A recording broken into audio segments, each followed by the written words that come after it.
بر وقت 30 نوامبر سال 2022 تقریبا ساعت 04:00 دقیقه مقامات ناحیه اوقمولا در شمال قزاقستان 33 شهروند تاجیکستان را که اتوبوسشان در راه بازگشت از روسیه شکسته بود از این اتوبوس به یک مکان گرم کوچانیده بردند. گفته می شود با نظر داشت آن که حرارت هوا در شمال قزاقستان در این شب و روز تا 20 درجه سرد است، این مهاجران را می توانست سردی بزند، ولی با شرافت کمک سری وقتی نجات بخشان مهاجران تاجیک را از سردی نجات دادند.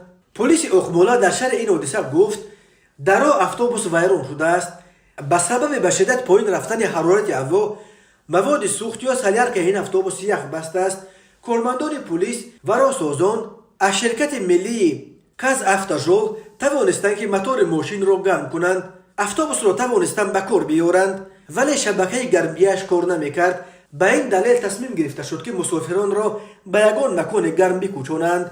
کارمندان پلیس و شرکت راه درباره این اتوبوس به دپارتمنت حالتهای فوق‌العاده خبر دادند و همه 33 مسافر تاجیک را از اتوبوس کوچانده در یک مهمانخانه در دهه ژبک ژالی ناحیه ارشلی جابجا کردند.